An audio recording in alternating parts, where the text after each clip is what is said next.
പവിത്രത്തിൻ്റെ ഒരു അപ്കമിങ് എപ്പിസോഡിലേക്ക് എല്ലാവർക്കും സ്വാഗതം. കരാട്ടെ ക്ലാസ് ഒക്കെ കഴിഞ്ഞ് വിക്രം ക്ഷീണിതനായി വീട്ടിലേക്ക് കയറി വരുവാണ്. ഇത് കണ്ട് കൺമണി ചോദിക്കുന്നുണ്ട്, വിക്രം കരാട്ടെ ക്ലാസ് ഒക്കെ വളരെ നേരത്തെ കഴിഞ്ഞിട്ടുണ്ടാവുമല്ലോ, എന്നിട്ട് എന്താ വരാൻ ഇത്ര ലേറ്റ് ആയതെന്ന് ചോദിക്കുകയാണ്.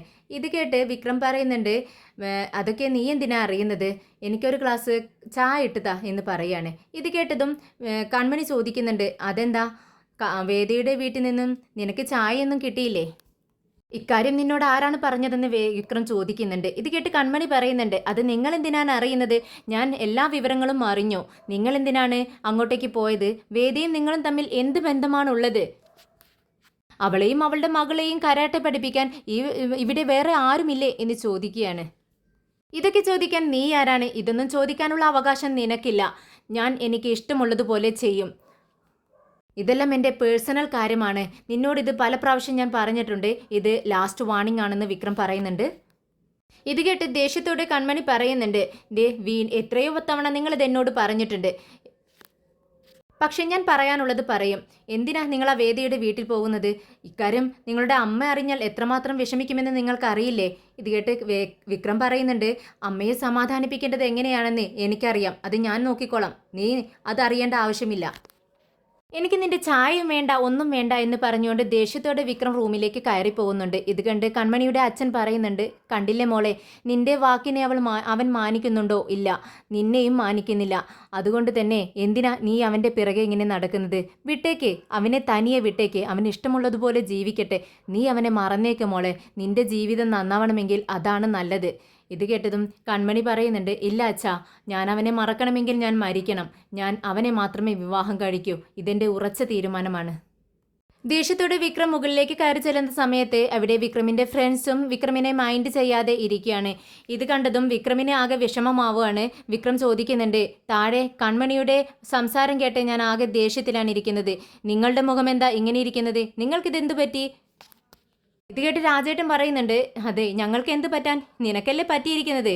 ഞങ്ങൾക്ക് നിന്നോട് കുറച്ച് ചോദിക്കാനുണ്ട്. ഇത് കേട്ടതും വിക്രം പറയുന്നുണ്ട്, നിങ്ങൾ എൻ്റെ ഫ്രണ്ട്സ് അല്ലേ, നിങ്ങളും തുടങ്ങിയോ?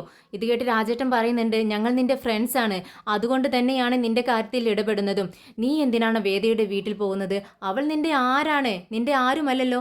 അവൾ നിന്നോട് നിന്റെ കൂടെ ജീവിക്കാമെന്ന് ഉറപ്പു തന്നോ? ഇല്ലല്ലോ. പിന്നെ അവൾ നിന്റെ കുഞ്ഞിനെ ജന്മം നൽകിയൊന്നുമില്ലല്ലോ. വയറ്റിൽ വെച്ച് തന്നെ നിന്റെ കുഞ്ഞിനെ കൊന്നു കളഞ്ഞില്ലേ? ഇത് കേട്ടതും വിക്രം ചാടി എഴുന്നേൽക്കുകയാണ്, നിർത്ത് എന്ന് പറഞ്ഞുകൊണ്ട്. എന്നാൽ മുകളിലത്തെ ഈ ബഹളമൊക്കെ കേട്ട് താഴെ കൺമണി ചിരിച്ചുകൊണ്ട് നിൽക്കുവാണ്. ഇത് കണ്ട് അച്ഛൻ ചോദിക്കുന്നുണ്ട്, എന്താ മോളെ മുകളിൽ സൗണ്ട് കേൾക്കുന്നുണ്ടല്ലോ, വിക്രം എന്തിനാ ഇങ്ങനെ ഷൗട്ട് ചെയ്യുന്നത് എന്ന് ചോദിക്കുകയാണ്. ഇത് കേട്ടതും കൺമണി പറയുന്നുണ്ട്, അച്ഛാ, ഞാൻ അവരുടെ ഫ്രണ്ട്സിനെയൊക്കെ പിരികേറ്റി വിട്ടിരുന്നു. എന്തായാലും ഞാൻ ചെയ്തത് എല്ലാം പ്രാവർത്തികമാകുന്നുണ്ട്, എല്ലാം പ്രവർത്തിച്ചു തുടങ്ങുന്നുണ്ട്. എനിക്ക് സമാധാനമായി എന്ന് പറഞ്ഞുകൊണ്ട് ക്രൂരമായി ചിരിച്ചു നിൽക്കുകയാണ് കൺമണി. ഇതേ സമയം വിക്രം രാജേട്ടനോട് പറയുന്നുണ്ട്, ഇനി ഒരു അക്ഷരം മിണ്ടിപ്പോകരുത്. ഇത് എൻ്റെ പേഴ്സണൽ കാര്യമാണ്, അതിൽ നിങ്ങൾ ഇടപെടേണ്ട കാര്യമില്ല. ആരും തന്നെ എന്നെ ഉപദേശിക്കേണ്ട എന്ന് പറയുകയാണ്. ഇത് കേട്ട് രാജേട്ടൻ പറയുന്നുണ്ട്, നീ ഉച്ചത്തിൽ സംസാരിക്കേ, എല്ലാവരും കേൾക്കട്ടെ. നിനക്ക് കലി അടങ്ങുന്നില്ലെങ്കിൽ ഞങ്ങളെ ഒന്ന് പൊട്ടിക്കേ, ഞങ്ങളെ അടിക്കടാ, നിന്റെ കലി അടങ്ങട്ടെ. എന്നാലും ഞങ്ങൾക്ക് പറയാനുള്ളത് പറയും. നീ എന്തിനാ വേദയുടെ വീട്ടിൽ പോകുന്നത്? നിനക്കും വേദിക്കും തമ്മിൽ ഒരു ബന്ധവുമില്ല. പിന്നെ നീ എന്തിനവിടെ പോണം? നിങ്ങൾ തമ്മിൽ ഒരു ബന്ധവുമില്ലല്ലോ വിക്രം. നീ എന്താ അത് മനസ്സിലാക്കാത്തത്? നിന്നെ വേറൊരു വിവാഹം കഴിപ്പിക്കേണ്ടത് ഞങ്ങളുടെ ആവശ്യമാണ്. ഇത് കേട്ടതും വിക്രം ദേഷ്യത്തോടെ അവിടെ ഉണ്ടായിരുന്ന ചെയർ തട്ടിത്തെറിപ്പിക്കുകയാണ്. എന്നിട്ട് പറയുന്നുണ്ട്, എൻ്റെ അമ്മ ഇവിടെ വന്ന് പോയോ അന്ന് തുടങ്ങിയതാണ് ഇവിടുത്തെ പ്രശ്നങ്ങൾ. എപ്പോഴും നിങ്ങൾക്ക് ഇത് തന്നെയാണ് സംസാരിക്കാനുള്ളൂ.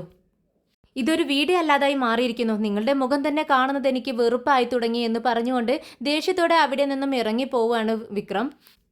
വിക്രം പിണങ്ങിപ്പോകുന്നത് കണ്ട് കൺമണി ചിരിയോടുകൂടി അച്ഛനോട് പറയുന്നുണ്ട്, കണ്ടില്ലേ അച്ഛാ, ഞാൻ പറഞ്ഞത് ശരിയായില്ലേ? ഇനി വിക്രമിൻ്റെ കാര്യം അവർ നോക്കിക്കോളും, വിക്രമിൻ്റെ ഫ്രണ്ട്സ്. ഞാനൊന്നും ചെയ്യേണ്ട ആവശ്യമില്ല. വിക്രം സഹികെട്ട് എന്നെ വിവാഹം കഴിക്കുമച്ചാ. ഞാൻ വിചാരിച്ചതുപോലെ എല്ലാ കാര്യങ്ങളും നടക്കുമെന്ന് പറഞ്ഞുകൊണ്ട് കൺമണി ചിരിക്കുന്നുണ്ട്. രാത്രിയായതും സുഡറിന് ഭക്ഷണം കൊടുത്തുകൊണ്ടിരിക്കുകയാണ് വിജി. എന്നാൽ ഭക്ഷണം കഴിച്ചുകൊണ്ടിരിക്കുമ്പോൾ വേദയോട് മോൾ ചോദിക്കുന്നുണ്ട്, വേദ, ഞാനൊരു കാര്യം ചോദിക്കട്ടെ, നീ നന്നായി പഠിക്കുമായിരുന്നോ? പെട്ടെന്ന് വേദ പറയുന്നുണ്ട്, അല്ല നീ എന്താ പെട്ടെന്ന് ഇങ്ങനെ ചോദിക്കുന്നത്? അല്ല, മറുപടി പറ വേദേ, എൻ്റെ ക്വസ്റ്റ്യനുള്ള മറുപടി പറ എന്ന് പറയുമ്പോൾ വേദ പറയുന്നുണ്ട്, ഞാൻ നന്നായി പഠിക്കുമായിരുന്നു. റാങ്കൊക്കെ ഉണ്ടായിരുന്നു എനിക്ക്. പ്രഗ്നൻസി ടൈമിൽ എനിക്ക് ചില പ്രശ്നങ്ങളൊക്കെ ഉണ്ടായിരുന്നു. അല്ലാന്നുണ്ടെങ്കിൽ ഞാൻ ഓൾ ഇന്ത്യ ടോപ്പറായേനെ എന്ന് പറയുന്നുണ്ട് വേദ. പിന്നെ എന്തുകൊണ്ടാ വേദേ നമ്മുടെ കരാട്ടെ മാസ്റ്റർ നിന്നെ ഇങ്ങനെ കളിയാക്കുന്നത്? ഇത് കേട്ടതും വേദ പറയുന്നുണ്ട്, നിന്റെ ഒരു കരാട്ടെ മാസ്റ്റർ ലേഡീസ് പഠിച്ചെടുക്കുന്ന സമയത്ത് കുറച്ച് ടൈം എടുക്കും. പക്ഷേ നിന്റെ കരാട്ടെ മാസ്റ്റർ വല്ലാതെ കൂടുന്നുണ്ട്. അവനെ ഞാൻ എടുത്തോളാം എന്ന് പറയുകയാണ്. ഇത് കേട്ട് സുഡർ പറയുന്നുണ്ട്, അല്ല വേദേ, ഞാനും ഒരു ലേഡി തന്നെയല്ലേ, എന്നിട്ട് ഞാൻ കറക്റ്റായിട്ട് മാഷ് പറഞ്ഞു തരുന്നത് പോലെ എല്ലാം ചെയ്യുന്നുണ്ടല്ലോ, പക്ഷേ പിന്നെ നീ എന്താ ഇങ്ങനെ തെറ്റിക്കുന്നതെന്ന് ചോദിക്കുകയാണ്. അവളുടെ ഈ സംസാരം കേട്ട് വിജി ചിരിക്കുകയാണ്. എന്നിട്ട് വേദയോട് പറയുന്നുണ്ട്, വേദ, നീ മിണ്ടാതിരിക്കുന്നതാണ് നല്ലത്, മോളുടെ മുന്നിൽ നിനക്ക് ജയിക്കാൻ കഴിയില്ല. ഇത് കേട്ടതും വേദ പറയുന്നുണ്ട്, മിണ്ടാതിരിക്കും ചേച്ചി, ഞാൻ പറയട്ടെ.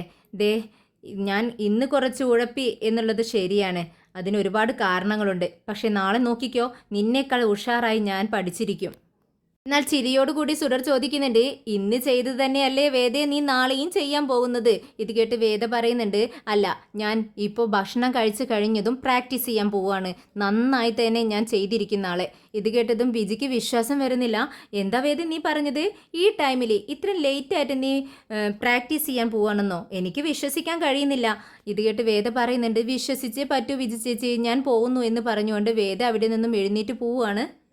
വേദയുടെ പോക്ക് കണ്ടിട്ട് സുഡർ ചോദിക്കുന്നുണ്ട്, എന്തിനാ വിജയമ്മ വേദ ഈ നേരത്ത് പ്രാക്ടീസ് ചെയ്യുന്നത്? നാളെ നേരം വെളുത്ത മാഷ് വരില്ലേ, മാഷിൻ്റെ മുന്നിൽ നിന്നും പഠിച്ചാൽ പോരെ എന്ന് ചോദിക്കുകയാണ്.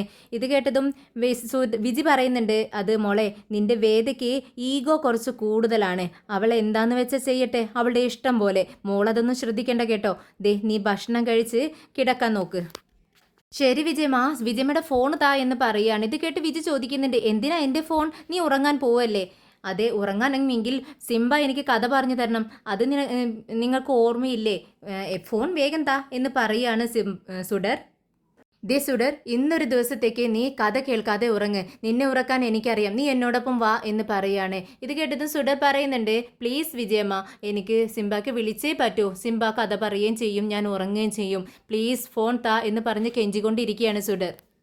പെട്ടെന്ന് വിജയ് വേദയുടെ റൂമിലേക്ക് എത്തി നോക്കുന്നുണ്ട്. എന്നിട്ട് സുഡറിനോട് പറയുന്നുണ്ട്, ദേ, ഞാൻ നിനക്ക് ഫോണൊക്കെ തരാം, പക്ഷേ വേദ വന്ന് ഇത് കണ്ടാൽ അതിന് സമാധാനം നീ തന്നെ പറഞ്ഞോളണം. ഇത് കേട്ട് സുഡർ പറയുന്നുണ്ട്, അതെല്ലാം ഞാൻ പറഞ്ഞോളാം വിജയമ്മ, വേദ ഒന്നും പറയത്തില്ല. ഇന്നലെ വേദയുടെ ഫോണിൽ നിന്ന് തന്നെയല്ലേ എനിക്ക് വിക്രമിന് സിംബാക്ക് വിളിച്ചു തന്നത്, അതുകൊണ്ട് ഒരു പ്രശ്നം ഉണ്ടാവില്ല, ഫോൺ താ എന്ന് പറയുന്നുണ്ട് സുഡർ. വിജി തൻ്റെ ഫോണെടുത്ത് സുഡറിന് കൊടുക്കുന്നുണ്ട്. സുഡർ പെട്ടെന്ന് തന്നെ വിക്രമിനെ വീഡിയോ കോൾ ചെയ്യാണ്. ഇത് കേട്ട് വിജി ആകെ ടെൻഷൻ ആവുന്നുണ്ട്. വിജി മോളോട് പറയുന്നുണ്ട്, എന്തിനാ മോളെ വീഡിയോ കോൾ ചെയ്യുന്നത്, നീ സാധാ കോൾ ചെയ്യുമെന്ന് പറയുന്നു. ഇത് കേട്ടതും സുഡർ പറയുന്നുണ്ട്, അതെ വിജയമ്മ, വീഡിയോ കോളിൽ എനിക്ക് സിംബായെ കാണണം, സിംബായെ കണ്ടുകൊണ്ട് കഥ കേട്ട് എനിക്ക് ഉറങ്ങണം, ദേ വീഡിയോ കോൾ ചെയ്യാം എന്ന് പറഞ്ഞുകൊണ്ട് വീഡിയോ കോൾ തന്നെ ചെയ്തുകൊണ്ടിരിക്കുകയാണ്. അങ്ങനെ സുഡറിൻ്റെ കോള് കണ്ടതും വിക്രം പെട്ടെന്ന് ഫോൺ അറ്റൻഡ് ചെയ്യുന്നുണ്ട്. ഹേയ് സുഡർ, എന്താടാ വീഡിയോ കോളിലൊക്കെ വന്നിരിക്കുന്നത്, എന്ത് പറ്റിയെന്ന് ചോദിക്കുകയാണ്. ഇത് കേട്ടത് സുഡർ പറയുന്നുണ്ട്, എനിക്ക് നിന്നെ കാണണമെന്ന് തോന്നി. ഉടനെ വിക്രം പറയുന്നുണ്ട്, അത് നിനക്കെന്തായാലും ഈ ഒരു ഐഡിയ തോന്നിയല്ലോ, എനിക്ക് എന്തുകൊണ്ട് ഇത് മുന്നേ തോന്നിയില്ല, അതെന്തായാലും നന്നായി, എനിക്കും നിന്നെ കാണാലോ എന്ന് പറയുകയാണ്.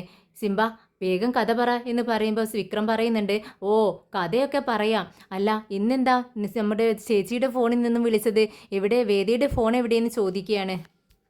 അതൊന്നുമില്ല സിംബ, വേദ പ്രാക്ടീസ് ചെയ്തുകൊണ്ടിരിക്കുക, ഇന്ന് കരാട്ടെ പഠിപ്പിക്കുമ്പോൾ എല്ലാം തെറ്റിച്ചല്ലേ ചെയ്തത്, അതുകൊണ്ട് ഇപ്പോൾ പ്രാക്ടീസ് ചെയ്തുകൊണ്ടിരിക്കുക എന്ന് സുഡർ ചിരിയോടുകൂടി പറയുന്നത് കേട്ട് വിക്രം പൊട്ടിച്ചിരിക്കുന്നുണ്ട്. വിക്രം ചിരിച്ചുകൊണ്ട് ക്ലോക്കിലേക്ക് നോക്കുന്നുണ്ട്. വളരെ ലേറ്റ് ആയിരിക്കുന്നു. അതുകൊണ്ട് തന്നെ വിക്രം ചോദിക്കുന്നുണ്ട്, മോളെ സമയം ഇത്രയായില്ലേ, എന്നിട്ടും പ്രാക്ടീസ് ചെയ്തുകൊണ്ടിരിക്കുകയാണോ? അങ്ങനെയാണെങ്കിൽ നമുക്കൊന്ന് കാണണമല്ലോ, മോള് ഫോൺ ഒന്ന് അങ്ങോട്ടേക്ക് വേദയുടെ അടുത്തേക്ക് കൊണ്ടുപോ, എനിക്കൊന്ന് കാണാൻ വേണ്ടിയാണ് എന്ന് പറയുകയാണ്. ശരി സിംബ, ഞാൻ അങ്ങനെ ചെയ്യാം എന്ന് പറയുന്നുണ്ട് മോള്. അങ്ങനെ മോള് വേദിയുടെ അടുത്തേക്ക് പോകാൻ വേണ്ടി തുടങ്ങുകയാണ്. എന്നാൽ ഇതെല്ലാം കൊണ്ട് വേജി ആകെ ടെൻഷനായിട്ട് നിൽക്കുകയാണ്. മോളെ നീ എന്താണ് ചെയ്യുന്നത്? വേദ കണ്ടാൽ പഴക്ക് പറയുമെന്ന് പറയുന്നുണ്ട്. അതൊന്നുമില്ല, വേദ കാണില്ല എന്ന് പറഞ്ഞുകൊണ്ട് പുറത്തേക്ക് ഇറങ്ങുകയാണ്. എന്നാൽ പുറത്ത് നിന്നുകൊണ്ടാണ് വേദ പ്രാക്ടീസ് ചെയ്യുന്നത്. അത് പതിയെ വിക്രമിന് കാണിച്ചു കൊടുക്കുന്നുണ്ട്, വേദ അറിയാത്ത രീതിയിൽ. വിക്രം ഇതെല്ലാം കണ്ട് ചിരിക്കുന്നുണ്ട്. വേദയ്ക്ക് ഒന്നും തന്നെ അറിയുന്നില്ല, വേദ പ്രാക്ടീസ് ചെയ്തുകൊണ്ടിരിക്കുന്നുണ്ട്. പക്ഷേ വേദയുടെ പ്രാക്ടീസ് കണ്ട് നമ്മുടെ സുഡർ പറയുന്നുണ്ട്, ദേ വേദ, നീ എല്ലാം തെറ്റിച്ചാണ് ചെയ്യുന്നത്. വിജി ചേച്ചി ഇവളെന്തിനാ ഇങ്ങോട്ടേക്ക് കൊണ്ടുവന്നത്? ഞാൻ പ്രാക്ടീസ് ചെയ്യാൻ വേണ്ടി വരുവാണെന്ന് പറഞ്ഞതല്ലേ എന്ന് പറഞ്ഞുകൊണ്ട് പിണങ്ങി പോവാണ് വേദ. ഇത് കണ്ട് വിക്രം ചിരിക്കുന്നുണ്ട്. അതിനുശേഷം വിക്രം മോളോട് പറയുന്നുണ്ട്, മോളെ മതി, ഇനി നീ ചെന്ന് ബെഡിൽ കിടക്ക്, ഞാൻ നിനക്ക് കഥ പറഞ്ഞു തരാം, മോള് കിടന്ന് ഉറങ്ങാൻ നോക്ക്, സമയം ഒരുപാടായില്ലേ എന്ന് പറയാണ് വിക്രം. അങ്ങനെ സുഡർ ഫോണും കൊണ്ട് റൂമിലേക്ക് പോകുന്നുണ്ട്. തൻ്റെ അടുത്ത് തന്നെ ഫോൺ വെക്കുകയാണ്. അങ്ങനെ വിക്രം മനോഹരമായൊരു കഥ മോൾക്ക് പറഞ്ഞു കൊടുക്കുകയാണ്. അല്പസമയം കഴിഞ്ഞതും സുഡർ സുഡർ എന്ന് വിളിക്കുന്നുണ്ട്. മോളുടെ ഒരു അനക്കവും കേൾക്കുന്നില്ല. പെട്ടെന്ന് വിജി ഫോൺ എടുത്തിട്ട് വിക്രമിനോട് പറയുന്നുണ്ട്, വിക്രം സുഡർ ഉറങ്ങിയിരിക്കുന്നു, എങ്കിൽ ശരി ഓക്കെ എന്ന് പറഞ്ഞുകൊണ്ട് ഫോൺ കട്ട് ചെയ്യാണ്. അങ്ങനെ പിറ്റേ ദിവസം വിക്രം സുഡറിനെയും വേദയെയും കരാട്ടെ പഠിപ്പിക്കാൻ വേണ്ടി വീട്ടിലെത്തുന്നുണ്ട്. എന്നാൽ സുഡർ വിജിയുടെ അടുത്ത് കൊഞ്ചിക്കൊണ്ടിരിക്കുകയാണ്. ഇത് കണ്ട് വിക്രം ചോദിക്കുന്നുണ്ട്, എന്ത് പറ്റി വിജയമ്മ, എന്താ അവൾ പറയുന്നത്, മുഖം വല്ലാണ്ടിരിക്കുന്നല്ലോ എന്ന് പറയാണ്. ഇത് കേട്ടതും വിജി പറയുന്നുണ്ട്, അവളുടെ കൈ വേദനിക്കുന്നു എന്നാണ് പറയുന്നത്. കരാട്ടെ പ്രാക്ടീസ് തുടങ്ങിയപ്പോൾ അവൾക്ക് ഇങ്ങനെയാണ്, അത് പറഞ്ഞുകൊണ്ടിരിക്കുകയാണ് മോളെന്ന് പറയുമ്പോൾ വിക്രം തൻ്റെ കയ്യിൽ നിന്നും ഒരു ബോട്ടിൽ എടുക്കുകയാണ്. ഡണ്ടടാ ഇതെങ്ങനെയുണ്ട് എന്ന് പറയാണ്. അത് കണ്ടതും സുഡർ ചോദിക്കുന്നുണ്ട്, ഇതെന്താ സിംബ? അത് കണ്ട് വിക്രം പറയുന്നുണ്ട്, ദേ ഇത് ഒരു ഓയിലാണ്, ഇത് ഇട്ട് മസാജ് ചെയ്താൽ വേദനയെല്ലാം പമ്പ കിടക്കും, ഒരു പ്രശ്നം ഉണ്ടാവില്ല എന്ന് പറയാണ് വിക്രം. അങ്ങനെ വിക്രം ആ ഓയിൽ കൊണ്ട് സുഡറിൻ്റെ വേദനയുള്ള ഭാഗങ്ങളെല്ലാം മസാജ് ചെയ്ത് കൊടുക്കുന്നുണ്ട്. അല്പസമയം കഴിഞ്ഞതും സുഡർ സിംബ അത്ഭുതമായിരിക്കുന്നല്ലോ, സിംബ പറഞ്ഞതുപോലെ എൻ്റെ വേദനയെല്ലാം പമ്പ കടന്നു എന്ന് പറയുകയാണ്, ഇപ്പോൾ എനിക്ക് ഒരു പ്രശ്നവും ഇല്ല എന്ന് പറയുന്നുണ്ട്. ഇത് കേട്ട് അത്ഭുതത്തോടെ വേദ ഇങ്ങനെ സുഡറിനെ നോക്കുന്നുണ്ട്.